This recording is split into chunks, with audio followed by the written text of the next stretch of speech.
14 दिसंबर को भारत के प्रसिद्ध फिल्मी शोमैन के रूप से प्रसिद्ध राज कपूर के 100वें वर्षगांठ को मनाते हुए यह निर्णय लिया गया था कि उनकी 10 सर्वश्रेष्ठ फिल्मों को 40 शहर के 135 सिनेमा घरों में 100 रुपये की टिकट पर दिखाया जाएगा।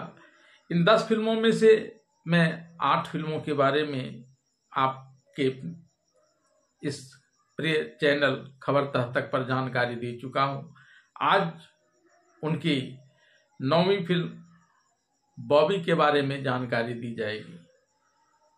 लेकिन इससे पहले कि मैं आपको इस फिल्म के बारे में बताऊं, इसकी कहानी के बारे में बताऊं, पहले कुछ बातें इस फिल्म को लेकर कर ली जाए, क्योंकि अपने आप में बेमिसाल यह फिल्म थी। सबसे ज़्यादा कमाई करने वाली, सबसे ज़्यादा प्रसिद्धि पाने वाली फिल्म तो यह थी ही। इसका एक गाना, झूठ बोले कौवा काटे, काले कौवे से डरियो, मैं के चली जाऊंगी तुम देखते रहियो। यह गाना न सिर्फ 1973 जबकि यह फिल्म आई थी तब मशहूर हुई थी, बल्कि उसके 3-4 वर्षों तक लगातार यह हर गांव की गलियों में, शहरों में गूंजता रहता था। लोग इस गाने को गुनगुनाते रहते थे।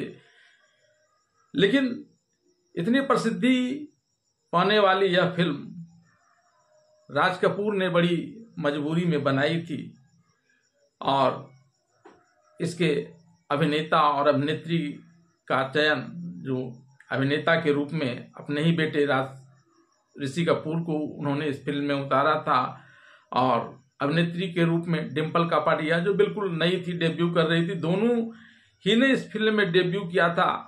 लेकिन जिस प्रकार से यह कमसिन जोड़ी पर्दे पर आई, लोग इस फिल्म को एक बार देखने के बाद कई बार देखने को मजबूर हो जाते। जो इसकी कहानी को सुनते, जो इसके गुणों को सुनते, वही फिल्म देखने के लिए सिनेमाघरों की तरफ दौड़ जाते थे। लेकिन यह राज कपूर की मजबूरी थी, क्योंकि मेरा नाम जोकर बनाने में उन्होंने सब कुछ दांव पर लगा दिया था और वे एक तरह से कंगाली वाली स्थिति में आ गए थे। लिहाजा इस फिल्म में देने के लिए अभिनेता अभिनेत्रियों को उनके पास पैसे नहीं थे, अन्य कलाकारों को देने के लिए भी पैसे नहीं थे। इसलिए उन्होंने अपने बेटे ऋषि कपूर को इस फिल्म में हीरो के रूप में उतारा। वैसे तो वे इस फिल्म के लिए राजेश खन्ना जैसे लव बॉय के रूप में काम करने वाले हीरो को लेना चाहते थे, लेकिन उनके पैसे देना उनके लिए उस वक्त संभव नहीं था, और इस कारण उन्होंने अपने बेटे ऋषि कपूर को उतारा था। लेकिन ऋषि कपूर को कोई बेटा वाला ट्रीटमेंट नहीं होता था, उनसे भी वो निर्देशक के रूप में वैसे ही कड़ाई से पेश आते थे जैसे कि अन्य कलाकारों के साथ भी आते थे। यहाँ तक कि कई कलाकारों ने उनके फिल्मों में मुफ्त में काम किया था। उन्होंने दोस्ती की दुहाई देकर प्राण को इस फिल्म में लिया था, हालांकि 1 रुपये पर। हालांकि बाद में जब इस फिल्म ने अच्छी कमाई की तो उसे लौटाने के लिए गए थे, लेकिन कहा जाता है कि इसी को लेकर दोनों में झगड़ा भी हो गया। दरअसल राज कपूर प्राण को 2 लाख रुपया देने के लिए गए थे, जो उस वक्त इस वक्त उन्होंने उस फिल्म को साइन किया था, उस वक्त उनकी डिमांड हुआ करती थी। लेकिन जब इस पैसे को देने के लिए राज कपूर प्राण साहब के यहाँ गए तो प्राण साहब ने उस पैसे से लेने से इनकार कर दिया कि मैंने तो दोस्ती के नाते उसमें काम किया था, लेकिन उसके बावजूद अगर पैसा देना ही है, अब मेरी फीस बढ़कर 3 लाख हो गई है, मुझे 3 लाख चाहिए, इससे कम नहीं। लेकिन राज कपूर भी सिद्धांत के पक्के थे, उन्होंने भी 2 लाख से ज्यादा देना स्वीकार नहीं किया, और फिर दोनों की दोस्ती में कई वर्षों तक एक दरार सी आ गई थी। लेकिन यह फिल्म सुपर डुपर हिट थी। न सिर्फ इसने उस वर्ष सबसे ज्यादा कमाई की, बल्कि 1974 के फिल्म फेयर अवार्ड में से ज्यादातर अवार्ड इसी फिल्म ने अकेले ही जीत लिए थे। चाहे वह सर्वश्रेष्ठ अभिनेता का पुरस्कार हो, उस रूप में ऋषि कपूर ने, सर्वश्रेष्ठ अभिनेत्री के रूप में डिम्पल कपाड़िया ने, सर्वश्रेष्ठ फिल्म के लिए राज कपूर को पुरस्कार मिला था, छायांकन के लिए भी पुरस्कार इस फिल्म के छायाकार को ही दिया गया था, संगीत निर्देशन के लिए भी इस फिल्म ने ही बाजी मारी थी, पार्श्व गायक के रूप में भी इसने गाए जाने वाले गाने के लिए ही पुरस्कार मिला था। यानी दोनों ही चीजें इस फिल्म ने काफी कमाई थी, धन दौलत के साथ साथ पूरी इसने प्रसिद्धि भी पाई थी। और ये प्रसिद्धि सिर्फ भारत में ही नहीं, विदेशों में भी, या उस वर्ष रूस में प्रदर्शित होने वाली किसी भी विदेशी फिल्मों में सबसे ज्यादा कमाई वाली, सबसे ज्यादा देखे जाने वाली फिल्म थी, जबकि वहां पर ये ट्रांसलेट होकर इस फिल्मों को दिखाया जा रहा था। उसी प्रकार से मलेशिया, इंडोनेशिया, कई जगहों पर इस फिल्म ने सफलता के परचम लहराए थे। अब आइए जानते हैं इस फिल्म की कहानी के बारे में। क्या है यह लव स्टोरी बॉबी की?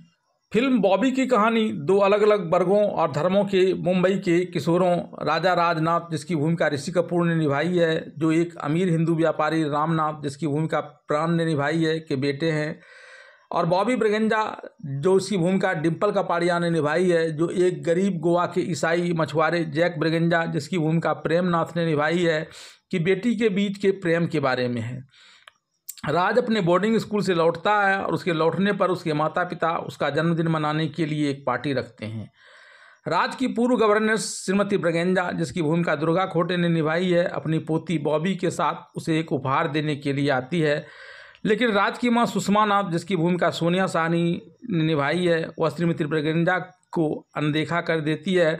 इसके कारण श्रीमती ब्रिगेंजा अपनी पोती बॉबी के साथ पार्टी से जल्दी से निकल जाती है। अगले दिन राज अपने उपहार को खोलता है और उसमें मिसेज ब्रिगेंजा का उपहार पाता है, इसलिए वह उससे व्यक्तिगत रूप से मिलने का फैसला करता है। मिसेज ब्रिगेंजा के घर पहुंचने पर वह बॉबी उसके लिए दरवाज़ा खोलती है और राज को बॉबी को देखकर पहली ही नज़र में प्यार हो जाता है। उस यात्रा के दौरान वह अपनी किताब को बॉबी की किताब के साथ मिला देता है और इसी बहाने वह किताबों की अदला बदली करके उससे मिलने पुस्तकालय जाता है और वहीं से उसकी दोस्ती शुरू हो जाती है। राज और बॉबी फिल्म देखने का फैसला करते हैं, लेकिन पाते हैं कि वहाँ हाउसफुल है। फिर राज को एक पार्टी में जाने का विचार आता है। पार्टी में बॉबी राज को सुषमा की डांस पार्टनर नीमा, जिसकी भूमिका अरुणा ईरानी ने निभाई है, से निजी तौर पर बात करते हुए देखती है और सोचती है कि शायद वह उससे प्यार करता है और इसलिए वह कश्मीर भागने से पहले अपना रिश्ता राज के साथ तोड़ देती है। हालांकि राज कश्मीर आता है और गलतफहमी को दूर करता है।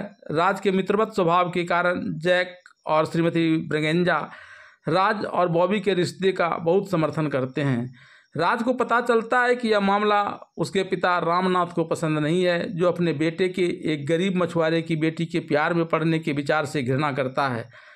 राज के आग्रह पर हालांकि राम जैक ब्रिगेंजा को राज और बॉबी के रिश्ते की बातचीत शुरू करने के लिए आमंत्रित करता है, लेकिन इसकी बात बढ़ाने के बजाय वह जैक ब्रिगेंजा से झगड़ा शुरू कर देता है। जब रामनाथ जैक ब्रिगेंजा का अपमान करते हुए कहता है कि वह बॉबी की सुंदरता और आकर्षण का उपयोग राज को फंसाकर पैसा कमाने के लिए कर रहा है, तो और उसने बॉबी को राज से मिलने से रोकने के लिए जैक को नकद रिश्वत की भी पेश की थी। जैक इस आरोप से नाराज हो जाता है और राम का अपमान करके बदला लेता है और गुस्से में बॉबी के साथ वहां से चला जाता है। उसे राज के साथ फिर से घूमने जाने से मना करता है। राज को बॉबी को भगाने के लिए रामनाथ पर गुस्सा आता है। यह गुस्सा तब और बढ़ जाता है जब उसे पता चलता है कि रामनाथ उसे अलका निक्की शर्मा, जिसकी भूमिका फरीदा जलाल ने निभाई है, उस नाम की एक मानसिक रूप से विकलांग लड़की के साथ उसके शादी करवाने का इरादा रखता है, ताकि वह राज से सलाह लिए बिना उसके अमीर पिता मिस्टर शर्मा, जिसकी भूमिका पिंचू कपूर ने निभाई है, के साथ व्यापारिक संबंध स्थापित कर सके। सुषमा और नीमा भी इस विचार का समर्थन नहीं करती है। नीमा, जो इस मुद्दे पर राज से सहानुभूति रखती है, उसकी सलाह पर राज अपने पिता से सभी संबंध तोड़ लेता है और बॉबी से मिलने गोवा चला जाता है, जो उसके साथ भाग जाता है। जैसा कि सुषमा राजू को भगाने के लिए रामनाथ को दोषी ठहराती है, बाद में राज को खोजने में मदद करने वाले किसी भी व्यक्ति के लिए 25,000 रुपये का इनाम देने का विज्ञापन करता है। स्थानीय समाचार पत्र में इनाम देखते हुए राज और बॉबी को देखने के लिए उस पर प्रेम नाम का एक अपराधी हमला कर उसे उसके घर तक पहुंचाना चाहता है। इधर रामनाथ भी अपने बेटे की तलाश में निकल जाता है, लेकिन इस राम अपनी बेटी और राज पर हमला करते हुए देख जैक प्रेम पर हमला कर देता है और बदले में गुंडे से प्रतिशोध लेता है। हालांकि इस समय तक वहां रामनाथ और पुलिस भी पहुंच जाता है और फिर प्रेम और उसके गुंडों की जमकर पिटाई करता है, उसे गिरफ्तार कर लेता है। वहीं राज और बॉबी इस बीच भाग निकलते हैं और यह तय करते हैं कि वे नहीं चाहते हैं कि उनके पिता अब उनके रिश्ते में हस्तक्षेप करें। राज और बॉबी ने जैक को नाराज करने और पहले स्थान पर झगड़ा शुरू करने के लिए रामनाथ को डांटा और झरने पर कूदकर आत्महत्या करने का प्रयास किया। हालांकि इस बात से भयभीत राम और जैक दोनों ने पानी में छलांग लगाई और दोनों किशोरों को डूबने से बचाया। झगड़े की मूर्खता का एहसास होने के बाद, जिसने दोनों किशोरों को लगभग मौत के मुंह में धकेल दिया था, पछतावे से भरे रामनाथ और जैक ब्रिगंजा ने राज और बॉबी के रिश्ते को आशीर्वाद देते हुए झगड़े को खत्म करने पर सहमति जताई और वादा किया कि वे फिर कभी इसमें दखल नहीं देंगे। अपने रिश्तों में सुलह के बाद किशोर उनके पिता खुशी खुशी अपने परिवार के पास वापस लौट जाते हैं।